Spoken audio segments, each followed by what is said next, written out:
Compass ধারাবাহিকের আজকের পর্ব।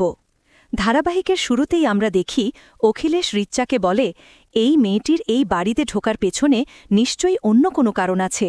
তার প্রমাণ হল অরিনকে মিথ্যা অভিযোগ ফাঁসানো। পরবর্তীতে কিংজল রিচ্চাকে বলে, বৌদি, তুমি এখনও চুপ করে দাঁড়িয়ে থাকবে?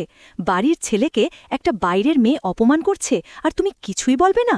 তুমি এই মেয়েটিকে বাড়ি থেকে বের করে দাও। যতক্ষণ এই বাড়িতে থাকবে অশান্তির কারণ হবে।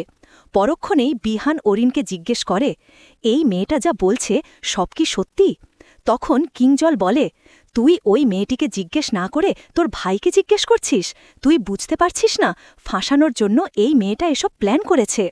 বিহান বলে, কাকুমণি, যেহেতু অরিনের উপর দোষারোপ করা হয়েছে তাই ওকে জিজ্ঞেস করা দরকার।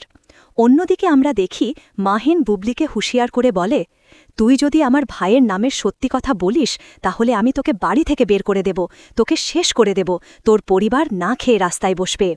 কিছুক্ষণ চুপ থাকার পরে কম্পাস সবাইকে বলে, আপনারা একবার বুবলির দিকে তাকান। বুবলি এখনও কান্না করছে।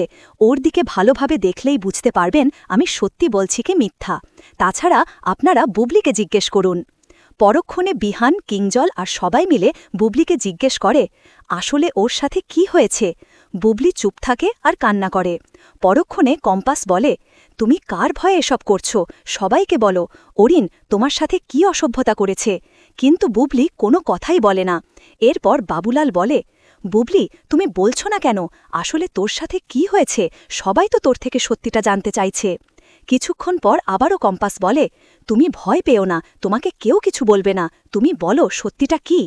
অনেকক্ষণ চুপ থাকার পরে বুবলি কান্না করে বলে, আমি মাঝরাতে পানি নেওয়ার জন্য ড্রয়িং রুমে এসেছিলাম। লাইট অফ থাকায় অরিন্দা আমাকে তোর ভেবে জাপটে ধরেছিল।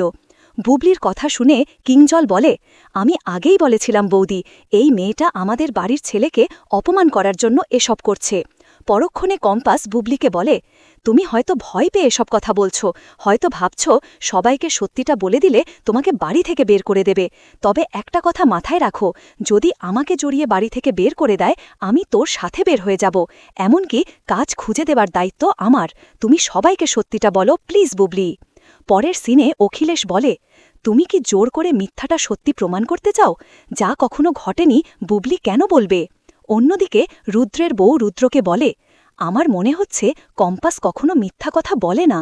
রুদ্র বলে, তাহলে কি আমার ভাই মিথ্যা কথা বলছে? তোমার সেটা মনে হয়? অপরদিকে বিহান তার মাকে বলে, মা, তুমি এখনও চুপ করে দাঁড়িয়ে থাকবে? আমি বললাম এই মেয়েটাই একদিন আমাদের পরিবারের সবচেয়ে বড় ক্ষতির কারণ হয়ে দাঁড়াবে, তখন তুমি কিছুই করতে পারবে না। পরবর্তীতে মাহিন বলে, যেহেতু আমার ভাই কোনো অসভ্যতা করেনি, কম্পাসকে অরণ্যের কাছে ক্ষমা চাইতে হবে। এক সূত্রে সবাই জোর গলায় বলতে থাকে, কম্পাস কিরণের কাছে ক্ষমা চাইবে। কিন্তু কম্পাস বলে, আমি মিথ্যা বলছি না, হয়তো আমার কাছে কোনো প্রমাণ নেই, তবে আমি অরণ্যের কাছে ক্ষমা চাইতে পারবো না। কেউ আমাকে জোর করে ক্ষমা করাতে পারবে না। এরপর ঋতুচা বলে, যদি এবার কম্পাসকে জোর করে ক্ষমা চাইতে বলা হয় তাহলে অনেক বড় সমস্যা হতে পারে। তোমরা সবাই এখান থেকে চলে যাও, যে যার মতো ঘরে ঘুমিয়ে পড়ো, অনেক রাত হয়েছে।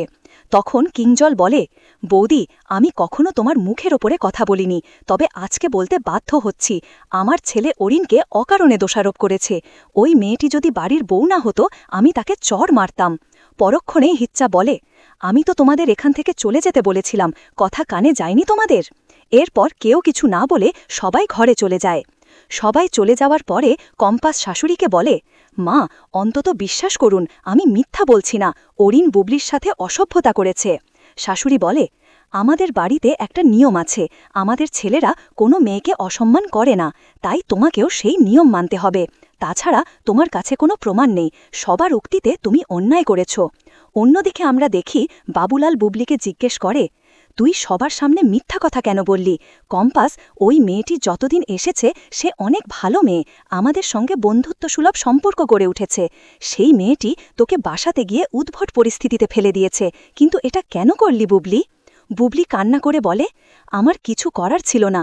যদি সবাইকে সবকিছু বলতাম আমার ভাই স্কুলে যেতে পারত না, আমার পরিবার সবাই না খেয়ে থাকত। তাছাড়া যদি আমি এখান থেকে চলে যাই, কে বলতে পারে সেখানে গিয়েও অরিন্দা এমন অসভ্যতা করবে না। এদিকে বুবলি এবং বাবুলালের কথা রিচ্চা সব শুনেছে। একটু দৃশ্য ঘুরে আমরা বিহানের ঘরে দেখি মোনালিসা বিহানকে ভয়েসে বিভিন্ন ধরনের SMS পাঠাচ্ছে। বিহান কান পেতে শুনছিল। তখন কম্পাস চলে আসে। বিহান কম্পাসকে দেখে জিজ্ঞেস করে, আমাদের পরিবারের সাথে তোমার কি শত্রুতা, নাকি নোবেল হিল টফ কলেজের বদনাম করার জন্য এসব করছো? এতে তোমার কি লাভ? কম্পাস চুপ করে দাঁড়িয়ে থাকে। পরের সিনে আমরা দেখি মোনালিসা রাতে না ঘুমিয়ে বিহানকে ফোন করছে। বিহান ফোন ইগনোর করে বারবার কেটে দেয়।